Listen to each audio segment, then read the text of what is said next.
Всем привет, это Александр и канал «Читаем для вас». Прочитал книгу легендарного Стивена Кови «7 навыков высокоэффективных людей» и сделал на нее обзор. Он будет содержать не все, но самые важные рекомендации и примеры книги. Информация для тех, для кого это видео первое в серии обзоров 7 навыков высокоэффективных людей. На книгу будет два варианта обзора. Вы смотрите вариант «Книга по блокам», вводная часть и 7 навыков. Навык четвертый «Думайте в духе выиграл-выиграл». Выиграл-выиграл – это одна из 6 философий взаимодействия. Это настрой, который направлен на поиск взаимной выгоды при взаимодействии людей друг с другом. То есть все договоренности и решения должны быть выгодны всем сторонам.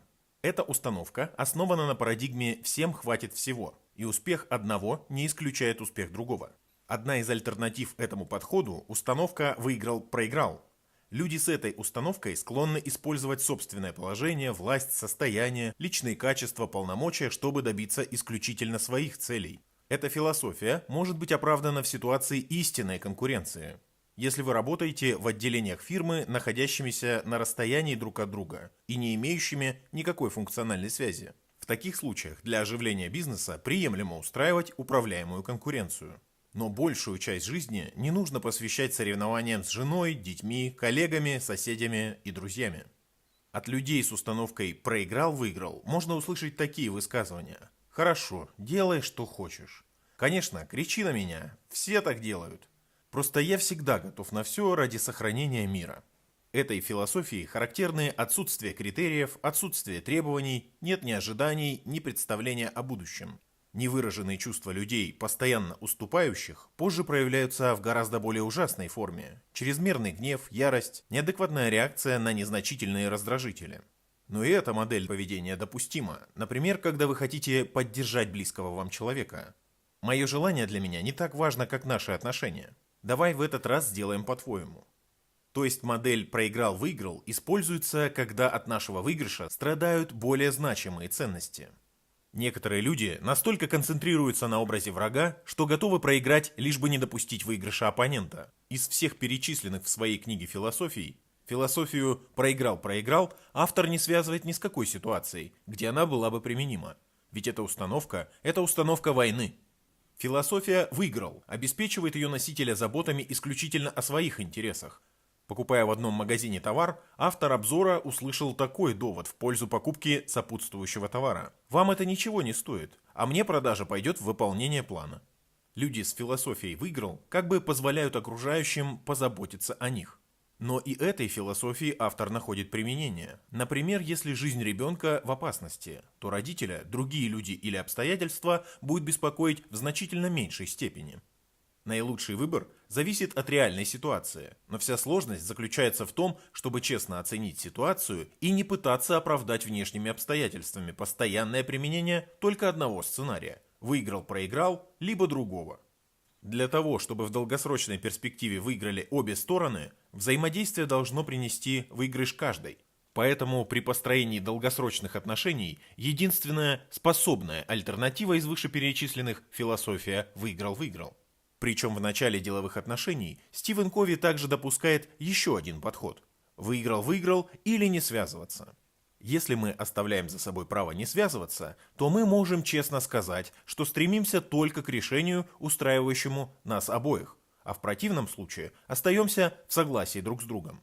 Я не буду настаивать на своем и давить на оппонента, но и не хочу проиграть во имя его победы. В рекомендуемой установке «выиграл-выиграл» автор 7 навыков высокоэффективных людей выделяет 5 измерений. Первое из них – характер. Согласно этому измерению, приверженцы философии «выиграл-выиграл» принимают на себя обязательства не только в отношении себя, но и в отношении других. И, конечно, не только принимают обязательства, но и выполняют их. Проявлением характера Стивен Кови также называет баланс чуткости и мужества. Мужество заявить о своих целях и интересах, аргументировать их адекватность, и чуткость целям, интересам и аргументации нашего визави. Выражаясь метафорой, уже использованной Кови во вводной части, мужество отвечает за добычу золотых яиц, чуткость заботится о гусыне, несущей золотые яйца. Характер наделяет нас менталитетом достаточности. В мире всем хватит всего. Когда кто-то удостаивается признания, кто-то добивается успеха, людям с менталитетом достаточности свойственно разделять радость. Людям же с менталитетом недостаточности кажется, что что-то отняли у них.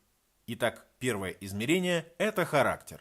Второе измерение установки «выиграл-выиграл» – отношения. Вы проявляете искреннее уважение и внимание к вашему собеседнику и его точке зрения. Вы дольше остаетесь в процессе общения, вы больше слушаете и слушаете внимательно. Вы опираетесь на свою внутреннюю силу и продолжаете изобретать варианты решения, пока ваш собеседник не осознает, что вы искренне хотите найти обоюдовыгодный вариант. Это огромный вклад на эмоциональный банковский счет, созидающий кредит доверия. Третье измерение философии «выиграл-выиграл» – соглашение. Причем эти соглашения должны включать в себя уже знакомые по третьему навыку 5 элементов. Договариваемся о результатах, а не о методах. Принципы нашего соглашения определяются правилами. Ресурсы определяют, с помощью чего можно добиться результатов. Отчетность устанавливает стандарты и сроки оценки. Последствия определяют, чего мы можем ждать. Четвертое измерение установки «выиграл-выиграл» – системы. Эта установка приживется в разы быстрее, если каждая из систем настроена именно так. Если на словах вы поддерживаете «выиграл-выиграл», а на деле «выиграл-проиграл», то вероятнее, что приживется вторая установка. Вы получаете то, что поощряете. Кови не рекомендует, говоря о сотрудничестве, практикуя соперничество, ждать от окружающих, что они будут склонны руководствоваться установкой «выиграл-выиграл». Неужели нельзя проводить никаких соревнований, например, между сотрудниками одной организации? Можно, говорит автор книги, но только между такими сотрудниками не должно быть взаимозависимости и не должно быть необходимости в сотрудничестве.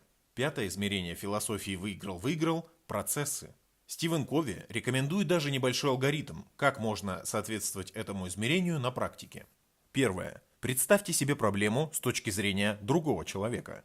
Второе. Выявите ключевые вопросы и заботы.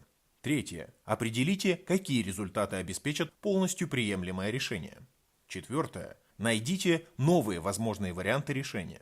В этот обзор я решил поместить 4 практические рекомендации Стивена Кови. В книге их больше. Прочитайте ее целиком и узнаете все. Рекомендация первая. Подумайте о предстоящем взаимодействии с кем-либо. Запланируйте и реализуйте поддержку баланса между мужественностью и чуткостью в достижении своей цели. Рекомендация вторая. Попытайтесь найти человека, который мог бы служить образцом мышления «выиграл-выиграл». Присмотритесь к его поведению и следуйте его примеру. Третье. Составьте список препятствий, мешающих вам придерживаться парадигмы «выиграл-выиграл». Подумайте, что вы можете сделать внутри своего круга влияния. Последняя рекомендация этого навыка – честно проанализируйте собственную программу поведения. Какая установка свойственна вам? И как это влияет на ваши отношения с окружающими? Ваше взаимовыгодное сотрудничество с каналом «Читаем для вас» в ваших руках. Подписывайтесь, ставьте колокольчик, ставьте лайк, делитесь с теми, кто вам дорог этим видео. Буду рад вашей обратной связи в комментариях и до новых обзоров!